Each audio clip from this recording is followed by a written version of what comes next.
আসসালামু আলাইকুম ওরহমতুল্লাহি ওবরাকাতুহ।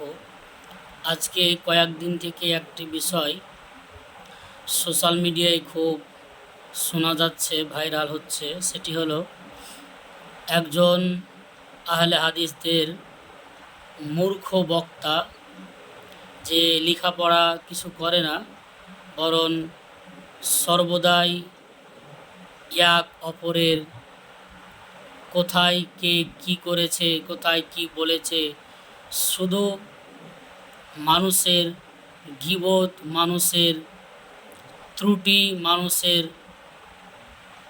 বদনাম করতে থাকে। এই বক্তা মূলত হাদিস কোরআনের কোনো কথা বলে না। সেই বক্তা বর্তমান সময়ে একটি আমাদের ইসলাম জগতের ফিকে হানফির গ্রহণযোগ্য ফতোয়া, মুস্তানাদ মুতাবার ফতোয়ার কিতাব ফতোয়ায়ে আলমগীরির একটি মসলা নিয়ে বিরূপ মন্তব্য করেছেন। তার দাবি হলো, সে বলেছে ফতোয়ায়ে আলমগীরিতে এই মসলা রয়েছে যে কেউ যদি বিসমিল্লাহ বলে কুকুরকে জবাই করে তাহলে তার গোশত বিক্রি করা জায়েজ। এই মসলা সম্পর্কে তাকে আমি বলবো, যদি ফতোয়ায়ে আলমগীরি আরবি মাতান থেকে এই শব্দটি প্রমাণ করতে পারো তাহলে তুমি এক বাপের সন্তান। কারণ ফতোয়ায়ে আলমগীরি যেটি আসলে আরবি, এই ফতোয়ায়ে আলমগীরি আরবি যেটি আসল মাতান, এই মাতানে এইরকম কোনো মসলা ফতোয়ায়ে আলমগীরিতে নেই। যদি বাংলা ফতোয়ায়ে আলমগীরিতে এরকম থেকে থাকে সেটি আমার জানা নাই, তবে ফতোয়ায়ে আলমগীরি যেটি আসল আরবি, এই আরবি ফতোয়ায়ে আলমগীরিতে এইরকম কোনো মসলা নেই যে কুকুর যদি বিসমিল্লাহ বলে জবাই করা হয় তাহলে তার গোশত বিক্রি করা জায়েজ। এটি একদম পুরো ফতোয়ায়ে আলমগীরি সম্পর্কে মিথ্যা কথা, একদম অপবাদ। এরকম কোনো মসলা ফতোয়ায়ে আলমগীরিতে নেই। তবে ফতোয়ায়ে আলমগীরিতে একটি মসলা রয়েছে, সেটি হলো, অধ্যায়টি হলো কোন বস্তু বিক্রি করা জায়েজ এবং কোন বস্তু বিক্রি করা জায়েজ নয়। এই বিষয়ে এই অধ্যায়ে একটি মসলা আনা হয়েছে।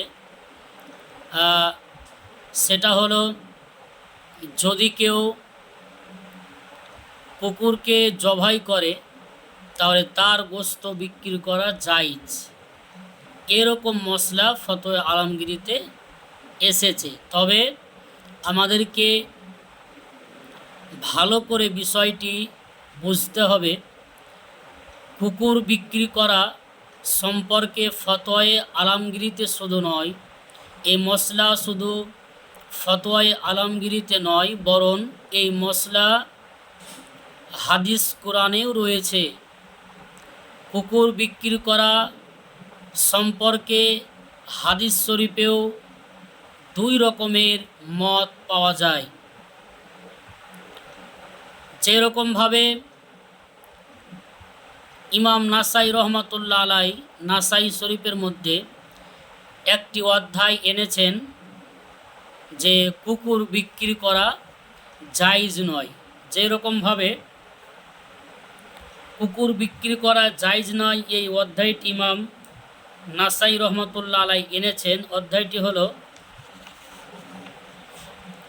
বাবুন নাহি আন সামানিল কালব, অর্থাৎ কুকুর বিক্রি করার নিষেধ সম্পর্কে অধ্যায়। তারপরে পরেই ইমাম নাসাই রহমাতুল্লাহ আলাই আরেকটি অধ্যায় এনেছেন। অধ্যায়টি হলো বাবুর রুকসাতে ফি সামানি কালবি সৈয়দ, অর্থাৎ এই অধ্যায়টি হলো শিকার করা কুকুর বিক্রি করার ব্যাপারে, ছাড়ের ব্যাপারে, জায়েজের ব্যাপারে অধ্যায়। এরপরে ইমাম নাসাই রহমাতুল্লাহ আলাই একটি হাদিস এনেছেন। হাদিসটি হলো নাসাই শরীফের 4295 নম্বর হাদিস। আন জাবিরিন আন্না রসুল্লাহ সাল্লাল্লাহু আলাইহি সাল্লাম নাহা আন সামানিস সানবিরি অল কালবি ইল্লা কালবি সৈদিন। অর্থাৎ হজরতে জাবির রাদিয়াল্লাহু তাআলা আনহু থেকে বর্ণিত, তিনি বলেন রসুল পাক সাল্লাল্লাহু তাআলা আলাইহি ওয়াসাল্লাম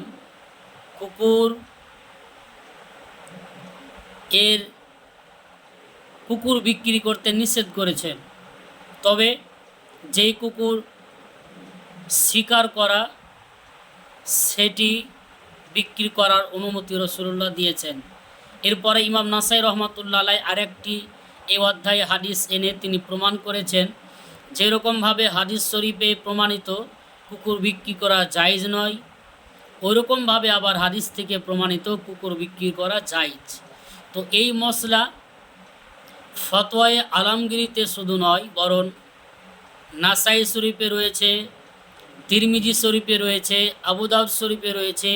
এছাড়া বহু হাদিস গ্রন্থে এই ব্যাপারে মতভেদ রয়েছে। কিছু হাদিস দ্বারা বোঝা যায় কুকুর বিক্রি করা জায়েজ, এবং কিছু হাদিস দ্বারা বোঝা যায় কুকুর বিক্রি করা জায়েজ নয়। এই হাদিস সূত্রে, এই হাদিসের আলোকে, এই হাদিসের উপর কিয়াস করে হানাফি মাযহাবের কিছু ইমামগণ বলেছেন, কেউ কেউ বলেছেন কুকুর যদি জবাই করা হয় তো তার গোশত বিক্রি করা জায়েজ। তবে ফতোয়া আলমগীরিতে যেইখানে বলা আছে কুকুর জবাই করলে তার গোশত বিক্রি করা জায়েজ, তারপরেই লেখা আছে এই অধ্যায়ে উলামায়ে কেরাম, মাশায়েখানে কেরামের মতভেদ রয়েছে। কেউ কেউ বলেছেন এটি জায়েজ এবং কেউ কেউ বলেছেন এটি না জায়েজ।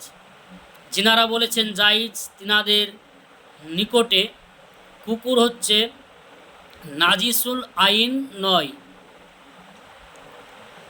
কুকুর নাজিসুল আইন যিনাদের নিকটে নয়, তিনারা বলেছেন কুকুর জবাই করলে সেটা পাক হয়ে যায়। যেরকমভাবে সমস্ত চামড়া যখন দাবাগা দেওয়া হয় সেই চামড়াটি পাক হয়ে যায়, এরকমভাবে কুকুরকে জবাই করলেও কুকুরের গোশত পাক হয়।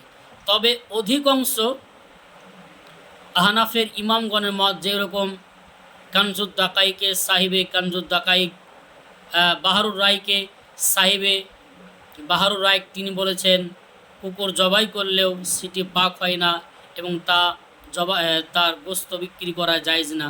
এরকমভাবে মোল্লা আলী কারিও বলেছেন কুকুর যদি জবাই করা হয় তো তার গোশত পাক হয় না।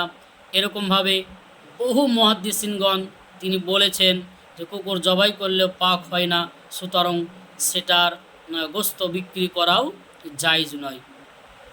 আরেকটা জিনিস আমাদের বোঝার আছে, যেরকমভাবে হাদিস শরীফে সমস্ত হাদিস সহি থাকে না, কিছু হাদিস সহি থাকে, কিছু হাদিস জয়ীফ থাকে, কিছু হাদিস মওজু থাকে।